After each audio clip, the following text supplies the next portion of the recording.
രാവിലെ നമ്മൾ വന്നപ്പോൾ അവിടെ നിന്ന് ഒരു ബോഡി എടുത്തായിരുന്നു, പിന്നെ ഒരു കാലം ഉണ്ടായിരുന്നില്ല. അപ്പോൾ ഇന്നലെ അതേ ഭാഗത്താണ് നമുക്ക് 29 ബോഡി കിട്ടിയിട്ടുണ്ടായിരുന്നത് അതിലായിട്ട്. അപ്പോൾ ഇപ്പോഴും വീണ്ടും തോണ്ടി നോക്കി, കാരണം അവിടെ സ്മെല്ലും കുറേ ഈച്ചയുണ്ടായിരുന്നു. അപ്പം നമ്മൾ തോണ്ടി നോക്കിയായിരുന്നു, ഇതുവരെ നമുക്കൊന്നും കിട്ടിയില്ല. പക്ഷെ അവിടെ ഉണ്ട്. ഇന്നലെ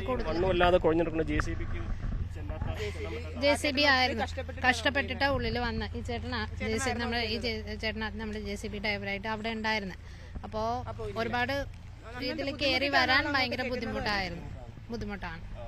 ഓരോ മേഖലയിൽ ഓരോ തരത്തിലുള്ള നാശമാണല്ലോ. മുകൾ ഭാഗത്ത് വലിയ പാറക്കല്ലുകളാണ്, ഇവിടെ മണ്ണും വടി മൊത്തത്തിൽ താഴ്ന്നു പോകുന്ന അത്ര ചെളിയുണ്ട് അവിടെ. നമ്മൾ കാല് വെക്കുന്ന സ്ഥലം നോക്കിയില്ലെങ്കിൽ അത്രത്തോളം ചെളിയിലേക്കാണ് പോകുന്നത്. ഇത് തന്നെ ഒരു ഭയങ്കരമായിട്ട് താഴ്ന്നു പോകുന്ന അവസ്ഥയിലാണ് അവർ മരം വലിച്ചിട്ടിട്ട് ആ ഡ്രൈവറായിട്ടിന് ഒരുപാട് ബുദ്ധിമുട്ടിട്ടാണ് അങ്ങോട്ടേക്ക് ഒരു പാസേജ് ഉണ്ടാക്കുന്നത് തന്നെ.